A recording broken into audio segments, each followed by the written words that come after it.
Bonjour, je suis Ralem Alaï, je suis directeur de projet chez OPO et je suis en charge du secteur aérodéfense.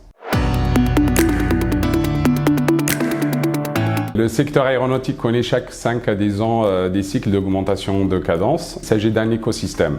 Les acteurs ils sont interdépendants, c'est sa grande force, mais aussi sa source de fragilité. C'est-à-dire lorsqu'on a un maillon qui faiblit, c'est l'ensemble de la chaîne, à la fois les donneurs d'ordre, mais aussi la diversité des fournisseurs qui sont ralentis. Le ramp-up actuel, il est différent des précédents parce qu'à la fois, il vient juste derrière une crise Covid qui ralentit financièrement et opérationnellement un bon nombre d'acteurs de la filière, mais aussi qui touche tous les programmes, à la fois les programmes civils et les programmes militaires de l'A320 ou Rafale. C'est inédit, c'est du jamais vu, ce qui représente aujourd'hui pour la filière un grand challenge pour tout le monde, pour tout l'écosystème, à la fois pour Airbus et pour les Tier 1, mais aussi pour tous les fournisseurs qui participent à ces programmes.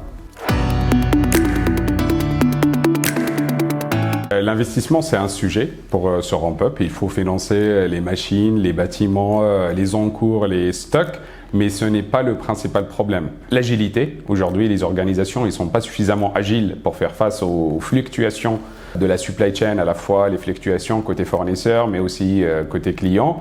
Le deuxième point, c'est plutôt par rapport aux fondamentaux des systèmes opérationnels et des systèmes de gestion de la supply chain. Comment bien filtrer une demande, comment bien planifier, comment bien gérer l'exécution sur le terrain. Et le troisième point, c'est les compétences. Aujourd'hui, il y a un vrai problème pour recruter les bons profils et pour les garder dans la filière. La première étape, c'est reprendre les basiques. Remettre en place une gestion de la supply chain, une architecture de flux qui marche et qui permettent d'appuyer les acteurs dans leur retour à l'heure pour ceux qui sont en retard ou de stabiliser les montées en cadence qui ont été faites pour les autres acteurs.